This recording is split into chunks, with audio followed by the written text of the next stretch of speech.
Բարոզես, հունիսի 7-ին Հայաստանում կայանալիք համապետական խորհրդարանական ընտրություններին դեռ բավական ժամանակ կա, բայց բազմաթիվ առիթներ ունեցել ենք նկատելու, որ այս ընտրությունները միայն եւ ընդամենը այն մասին չեն, թե ինչպես են պաշտպանվելու մանդատները։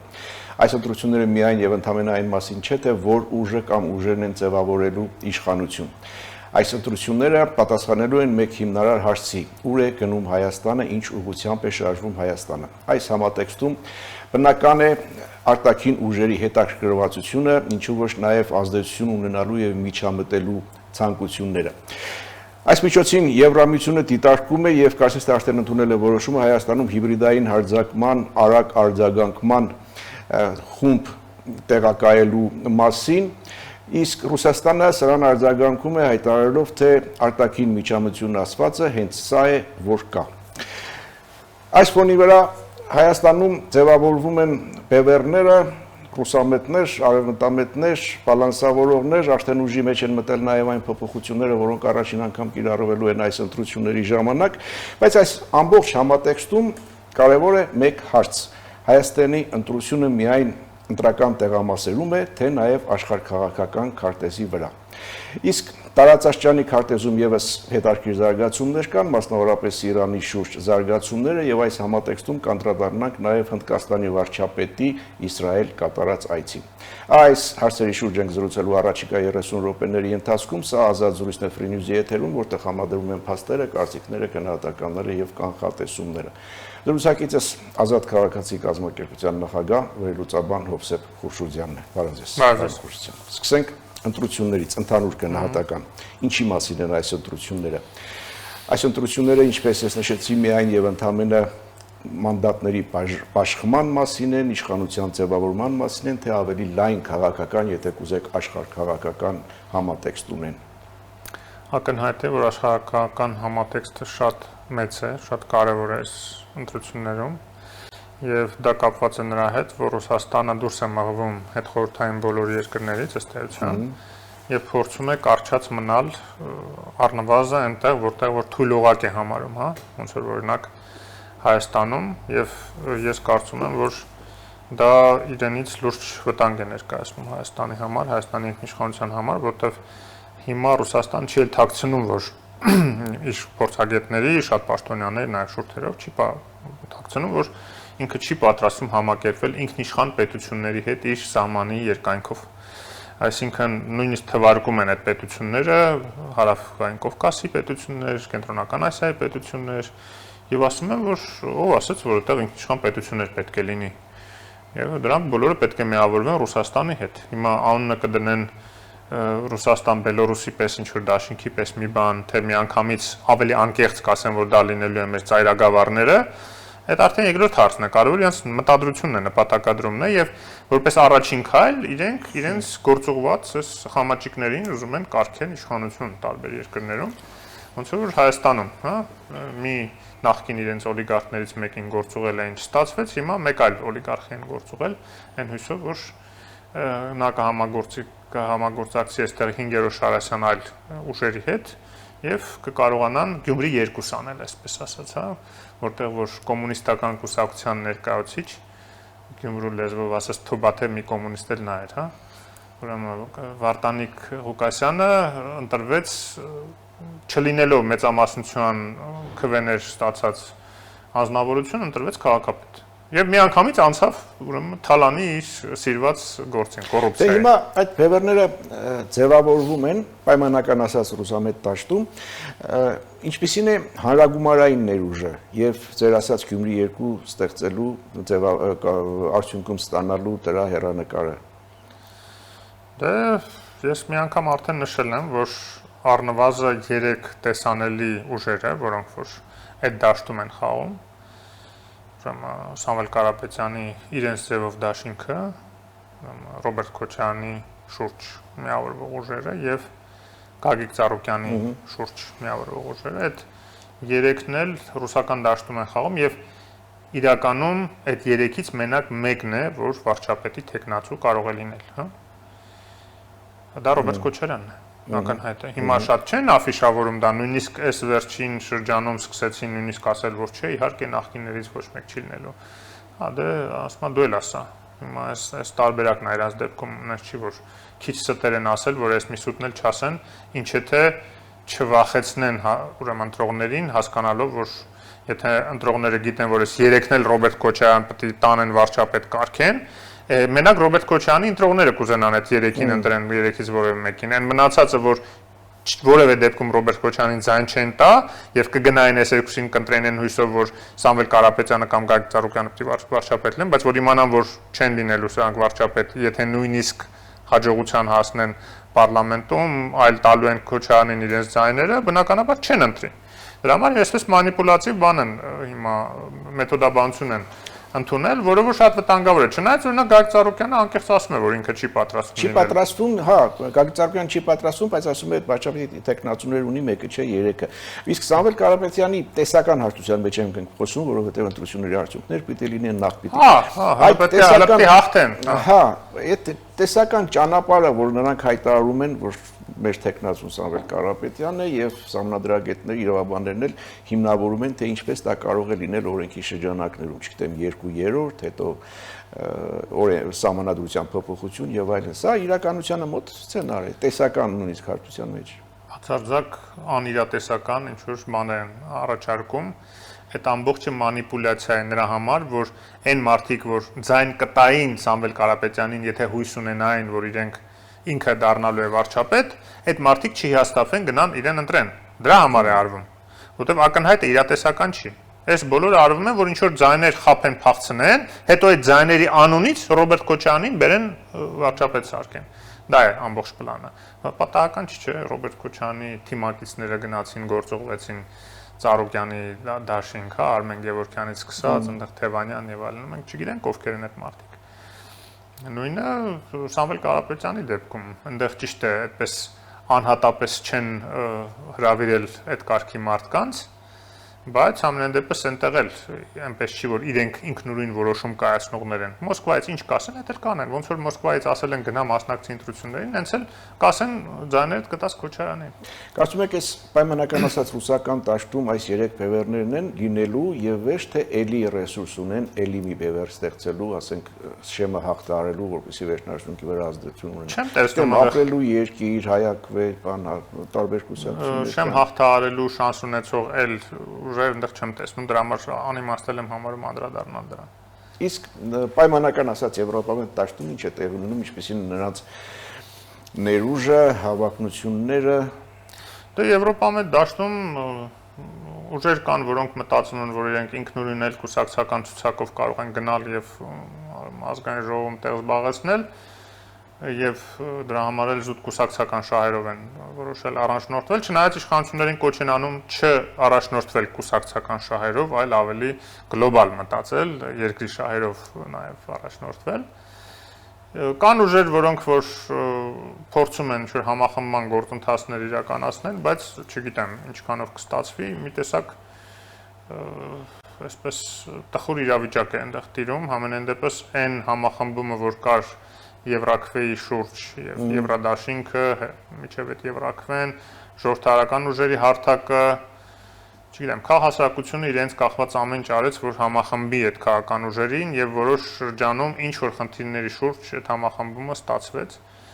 Հիմա ցավոք սրտի առայժմ չենք տեսնում այդ հնարավորությունը, եթե ինչ որ բան փոխվի, շատ լավ կլինի, բայց շատ ցավալի է, որ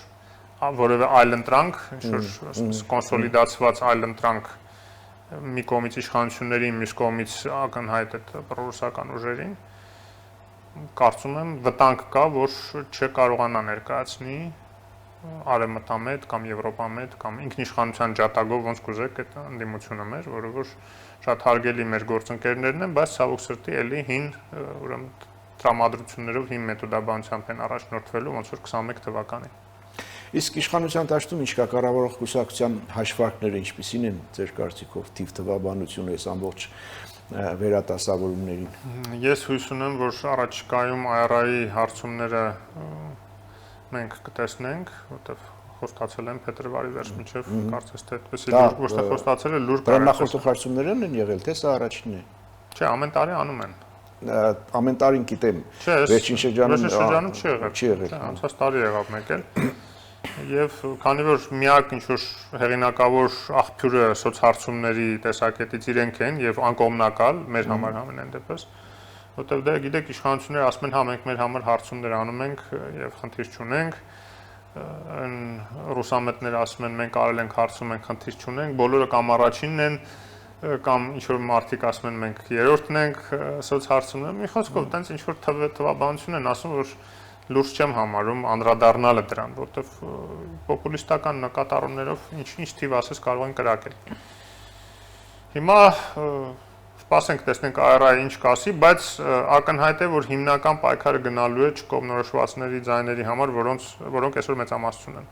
Այդ է խնդիրը, որ մարդկանց իմ տպավորությամբ մեծամասնությունը չի կողմնորոշվել ընդհանրապես գնալու է ընտրություններին թե չէ, կամ եթե գնալու է ում է ընտրելու։ Այդ երկու կատեգորիաները իրար հետ մեծամասնություն են կազմում, այսինքն նրանք ովքեր չգիտեն գնալու են թե չէ, եւ նրանք ովքեր գնալու են, բայց չգիտեն ում են ընտրելու, հա։ Վերջնական որոշում չեն կայացրել։ Եվ այդտեղ աշխատանքի մեծ դաշտ կա իրականում բոլորի համար, եւ այդտեղ նաեւ ռիսկ կա, որովհետեւ եթե այսպես վճռական տրամադրություն չկա մեծամասնության մոտ հենց աշխարհաքաղաքական տիրույթում ընտրությունը կատարել Հայաստանի ինքնիշխանությունը պահելու եւ այդ ընկալումը չգիտեմ կա թե չէ, դա պարզ չի, այսինքն որ ոչ թե ինչ որ մի բարեգործի ճակերտավոր ընտրեն ու հետո պարզվի ուղղակի տանում են գաղութացման երկիրը ռուսական գաղութացման, ինչա թե ինչ որ տուկիթել բաժանելու հետևանքով ինչ որ մեկին տարան ընտրեցին, օրինակ, հա կամ մյուսն էլ ինչ որ ոսկե սարեր է խոստանում եւ այլն։ Եթե այդպիսի ընտրություն լինի, շատ մեծ սպառնալիքի առջև կանգնի երկիրը, որտեվ նշանակում է, որ քաղաքական գիտակցությունը, գրագիտությունը մեր հասարակության մեծ մասի մոտ դեռ ուրեմն այդքան չի, որ անկախ պետություն ունենանք։ Ընտրությունների մասին խոսելուց մենք անընդհատ եւ շարունակաբար չենք կարող շրջանցել նաեւ այդ հիբրիդային հարվածների սպառնալիքը։ Այդ սպառնալիքը իսկապես արդեն կան, թե լինելու են, թե սպասումներ են միայն եւ չափազանցված են, թե ոչ։ Ոչ միայն կան, արդեն երկար ժամանակ է ընթանում են։ Այդ հիբրիդային սպառնալիքների մեջ մտնում էր նաեւ այն հայտնի այսպես կոչված սրբազան շարժումը, հա, պարոն Գալստանյանի, Վազգեն Գալստանյանի, հա։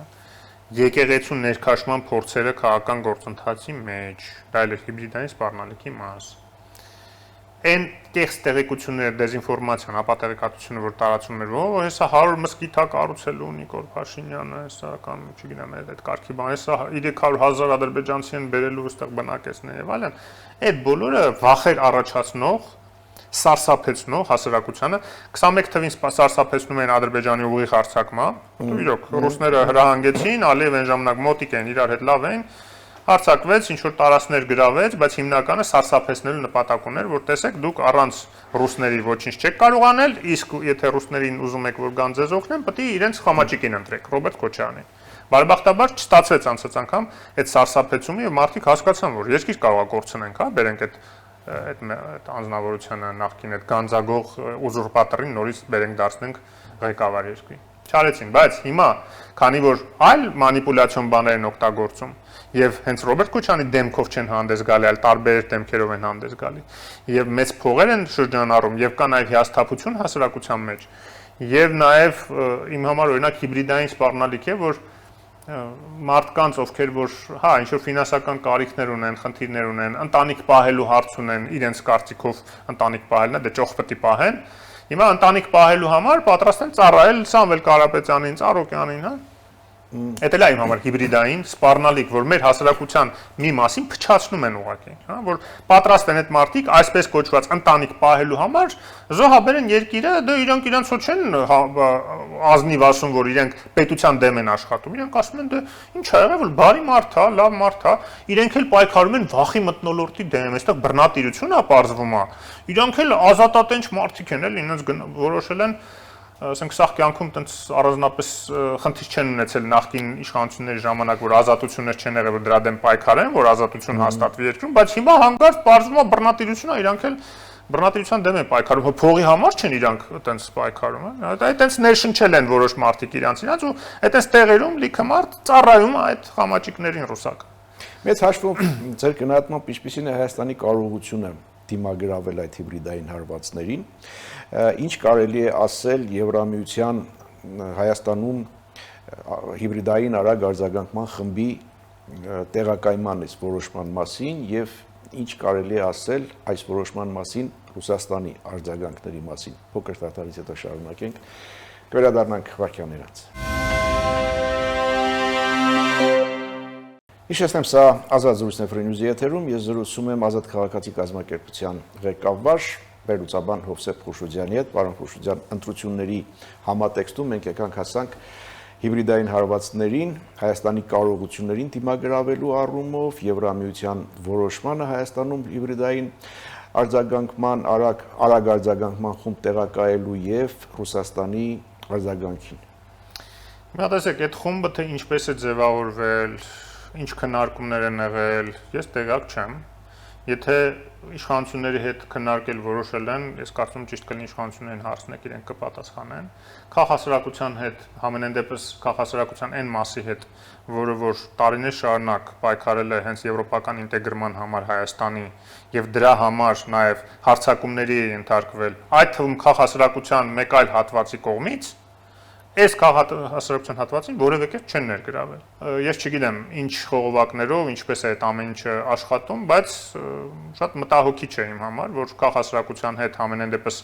ելի եմ ասում այն հատվածի հետ, որը որ նաև պաշտոնապես Եվրամիության գործընկերն է ՍԵՊԱ-ի համաձայնագրի շրջանակներում, իսկ դա Արևելյան գործընկերության Հայաստանի ազգային պլատֆորմն է, քաղաքասարակության ֆորումի եւ ՍԵՊԱ-ի ուրեմն պլատֆորմը երկկողմ այդ մասով ուրեմն չենք տեսնում որևէ ինչ-որ շփումներ, հետաքրքրություն հասկանալու համար նաև մեր դիրքորոշումը, կարծիքները, թե ինչպես պետք է այդ ամեն ինչը կազմակերպվի, որ էֆեկտիվ լինի։ Ամեն դեպքում բաց աղբյուրներից տեղեկությունն այն մասին է, որ Հայաստանը դիմել է Եվրամիության այդ հարցով, Եվրամիությունը որոշում է կայացրել եւ Հայաստանում պիտի տեղակայվի հիբրիդային արագ արձագանքման խումբ։ Իսկ ինչպես վերաբերել Հայաստանի փորձագիտական դաշտում շրջանառվող այն տեսակետին, թե ընտրությունը ընդամենը առիթ է, իսկ պատճառն այն է, որ Եվրամիությունն ուզում է այստեղ այդ խումբը դարձնել մշտական տեղակայման վայր, այսինքն մշտապես ներկա լինեն եւ նույնիսկ շշուկներ, որ քաղաքացիական դիտորդները կարող են տրանսֆորմացվել այս բանին եւ այլն։ Եվ այս ամենի հիմքում ինչն է, ընտրությունները մի կողմ սա առիթ է, այն որ կա մրցակցություն Եվրոպական միություն եւ Միացյալ Նահանգներ եւ Միացյալ Նահանգներ Ռուսաստան երկխոսության ֆոնին, որտեղ արկա է կարծես թե երկխոսելու ինչ-որ ընդհանուր հայտարարի գալու, Եվրոպայում կասկածներ կամ մտահոգություններ ունեն, որ արդյունքում կարող է ցանկություն լինել դուրս թողնել Հարավային Կովկասից, ինչը իրեն ձեռնտու չէ։ Ես չգիտեմ ինչքանով են հիմնավոր նման մտահոգությունները, եթե հիմքեր ունեն իրենք այդպիսի բան մտածել, գուցե եւ կապ ունի, ես էլ եմ ասում, դժվարանում եմ ասել, որովհետեւ այդ քննարկումներին որևէ կերպ ոչ ՍԵՊԱ-ի ուրեմն պլատֆորմի որևէ ներկայացուցիչ, ոչ Արևելյան գործընկերության ֆորումի ազգային պլատֆորմի ուրեմն ղեկավարներից որևէ մեկին չեն ներգրավում։ Իսկ ռուսական արձագանքների մասին ինչ կասեք, որ եթե Հայաստանը խոսում է մոտավորապես եմ ես ասում, հա, ինքնիշխանության, սուվերենության մասին, սա հենց սուվերենության նվազում է նշանակում, եւ եթե խոսում են հիբրիդային, չգիտեմ, արտաքին ուժերի ազդեցության մասին, այս արագ արձագանքման խումբը հենց արտաքին միջամտություն է, որ կա, ուրիշ ինչ է խոսում։ Դե եթե իրենք համարում են, որ Հայաստանի ինքնիշխանության ջատագովները կամ ինքնիշխանության ապահովման պաշտպանության հարցում մեզ աջակցությունը, այսպես ասենք, դա միջամտություն է մեր ներքին գործերին, իրենց գործն է, իրենց մանիպուլատիվ գնահատականները մեզ քիչ պետք է հետաքրքրեն ինձ թվում է, որտեղ ակնհայտ է, որ Եվրոպայում ոչ մեկ չի պատրաստվում զրկել Հայաստանին ինքնիշխանությունից, դարձնել ծայրագավառ։ Ի տարբերություն Ռուսաստանի, որը անկեղծ այդ մասին ասում են։ Դուք որևէ պաշտոնյայի, նույնիսկ բլոգեր կամ չգիտեմ, փորձագետ, էլ չեմ ասում, պետական աֆիլիացված, պարզ այնտեղ չկա Եվրոպայում այդպիսի բան էլ չկա, հա, որ ուրեմն իբր անկախ փորձագետներ լինեն, բայց իմանանք, որ Կրեմլի ուրեմն դրածոներն ու Կրեմլի տեսակետներն արտահայտողներն են։ Այդպիսի բան լսած կաք, որ ասեն, որ Հայաստանը խի պետք է լինի ինքնիշխան երկիր, եկեք կցենք ինչ որ բանի, Եվրոմիության կցել չի լինի ասել այդպեսի բան, որտեղ Եվրամիությունը իրավահավասարների միավորում է, հա, նույնիսկ մարդիկ երկրները հերթ են կանգնվում այնտեղ մտնեն, ոչ թե ինչ որ մեկը ուզում է այդ երկրներին կցել Եվրամիությանը, եւ անդամ դառնալուց հետո էլ կարողանում են վետո դնել Եվրամիության ցանկացած որոշման վրա։ Հունգարիայի փորձը ես անդադ բերում եմ, միայն Հունգարիան չի, իրականում տարբեր հարցերի շուրջ տարբեր երկրներ վետո են դնում, նույնիսկ ամենափոքր երկիրը վետո է դնում, չի թույլ տալիս, որ Եվրամիությունը այդ ուղղությամբ շարժվի, եթե համարում է, որ իր պատկերացումներին դա չի անպատասխան, նույնիսկ եթե իրեն չի վերաբերում այդ հարցը։ Ոնց որ Հունգարիան շատ բաներ չի վերաբերում, նույնիսկ Եվրամիությունը Հայաստանին զենք տալու հարցում կամ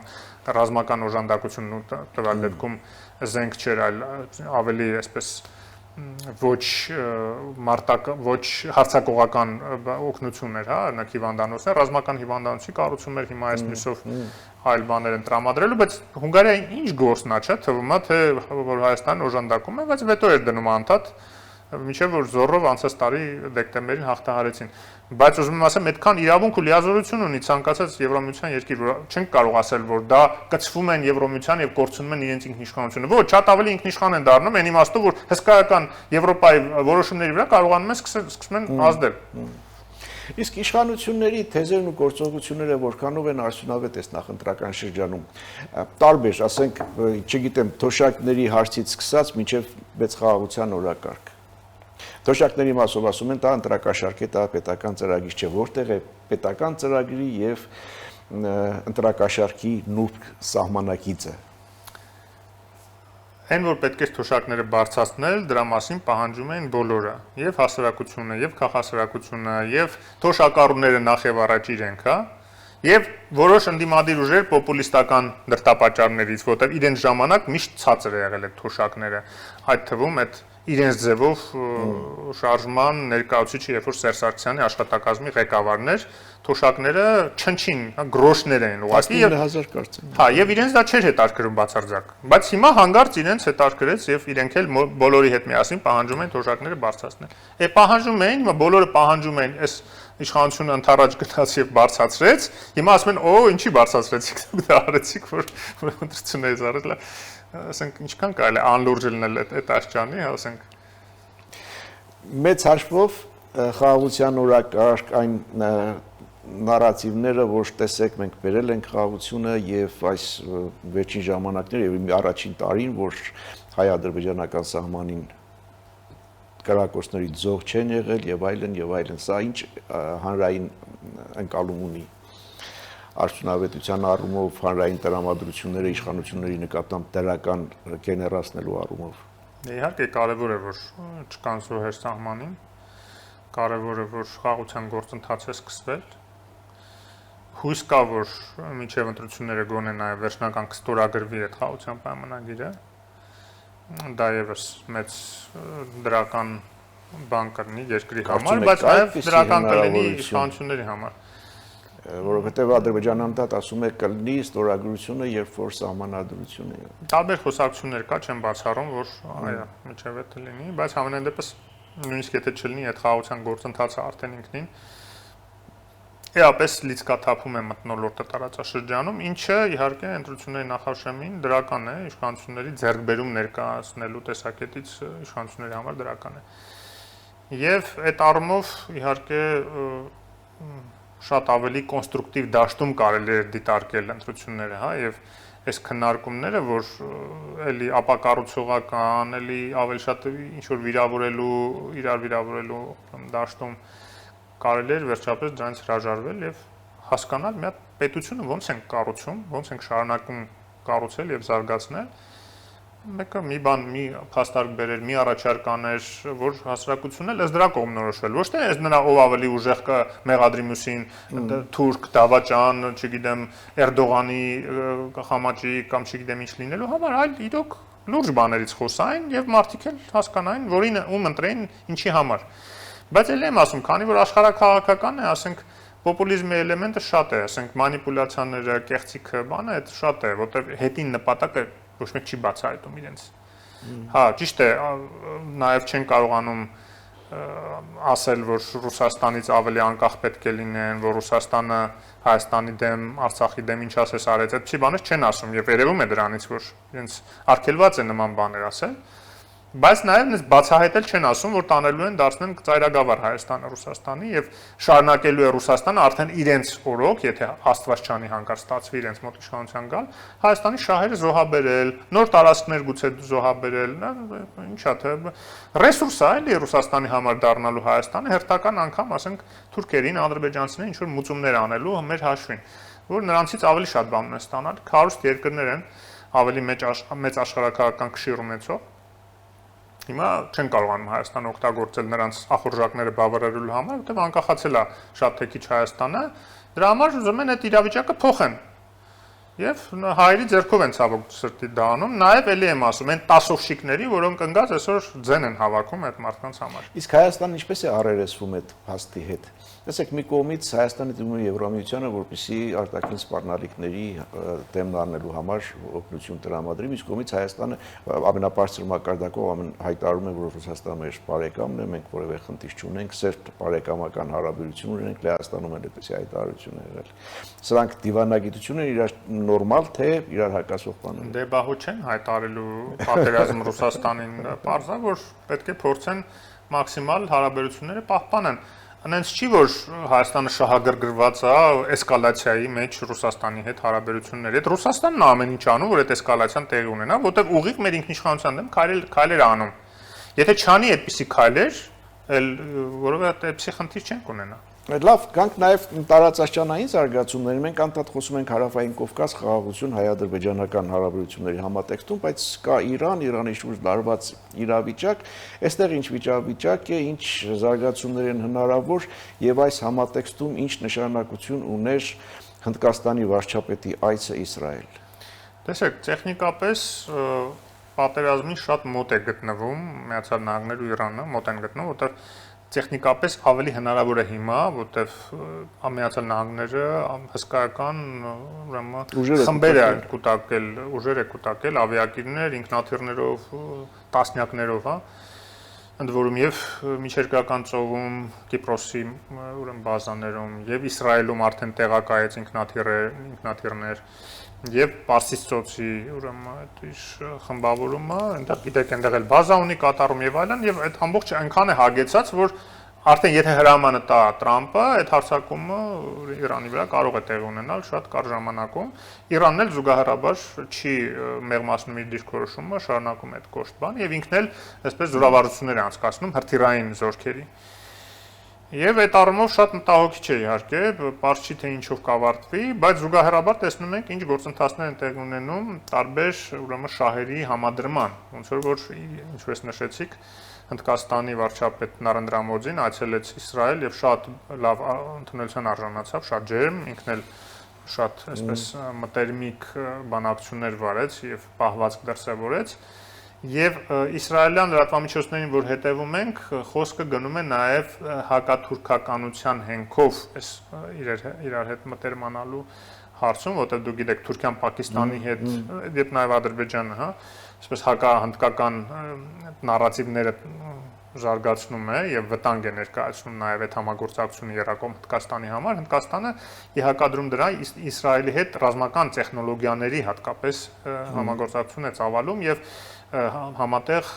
10 միլիարդի հասնող արդեն այդպիսի խոսակցություններ կա, որ պետք է հասնեն 10 միլիարդի համատեղ ուրեմն արտադրություններ են զարգացնում Հնդկաստանում հիմնվելով իսրայելական տեխնոլոգիաների վրա, հատկապես էլի հակահրթիռային եւ հակաօդային պաշտպանության, բայց այստեղ մի ուրիշ բան կա, որը Հայաստանի շահերից առանձնապես չի բխում, որտեվ եթե Իսրայելին հաջողվեց Հնդկաստանին համոզել հյուսիս-հարավ բեռնափոխադրման միջանցքը Հայաստան-Վրաստանով անցկացնելու փոխարեն, իսկ դա նաև Իրանով պետք է անցներ, չէ՞, Իրան, Հայաստան, Վրաստան ծերծով, դրա փոխարեն ամեն դեպքում առավելությունը տալ Իսրայելով անցնողին, որ պետք է Սաուդյան Արաբիայով, Հորդանանով գնա Իսրայել եւ միջերկրական ծովով կապի Հնդկաստանի ապրանքները ուրեմն Եվրոպայի հետ, դա իհարկե մեր համար մեծ այսպես բացասական հանգամանք կլինի, որտեղ դե նաև Իրանի պահվածքից է այս ամեն ինչը բխում, Իրանը շատ կոշտ է իրան պահում եւ առանց արևմուտքի համաձայնության նաև Եվրոպայի, չէ, համաձայնության պետք է լիներ այդ ճանապարհը հյուսիս-հարավը։ Էլ չեմ խոսում, որ բավական դանդաղ տեմպերով է կառուցապատվում, այն ինչ որ գոնե ավտոճանապարհային արվում է Երկաթգծայինն էլ դեռ պարզ չի այդ Նախիջևանով հանգույցը երբ կբացվի, ոնց կբացվի, որ Ճաբահարից եթե երկաթգծով գան, մտնեն օրինակ Նախիջևան, Հայաստան, Վրաստան եւ ուրեմն Սևծով այդ ճանապարհով հյուսիս-հարավը նաեւ երկաթգծային կոմպոնենտը զարգանա։ Մի խոսքով երկու ճանապարհների լոգիստիկ այդ ուղղությունների պայքար է գնում եւ այստեղ Իսրայելը մեկ քայլ առաջ արեց ի օգուտ իր տարածքով անցնող ճանապարհի։ Այս վարչապետի այցով Հնդկաստանի եւ պարզ չի նաեւ ինչ պայմանավորվածություններ են այդ հարցում ձեռք բերել։ Շնորհակալ եմ զրույցի համար։ Շնորհակալ։ Հետևենք իրադարձությունների զարգացումներին։ Արտաքին հիբրիդային հարվածների մասին խոսելը հեշտ է, դրա դեմն առնելը դժվար։ Ներսում բևեռներ ձևավորելը հեշտ է, արտաքին ուժային բևեռների հետ հավասարակշռություն պահպանելը եւ երկրի կայունությունն ապահովելը դժվար։ Հայաստանը ընտրության առաջ է, ինչպես նշեցինք, ընտրությունը ոչ միայն տեղամասերում է, այլև աշխարհաքաղաքական քարտեզի վրա, թե ինչ ընտրություն կանի Հայաստանը, արդյունքները պարզ կլինեն հունիսի 7-ից հետո, բայց հանրային տրամադրությունները ձևավորվում են հենց այսօր։ Սա Ազատ զրույցներ Free News-ի եթերում ես զրուցում էի Ազատ քաղաքացի կազմակերպության նախագահ վերլուծաբան Հովսեփ Խուշուդյանի հետ։ Շնորհակալություն, որ մեզ հետ էիք, լավ մնացեք, կհանդիպենք։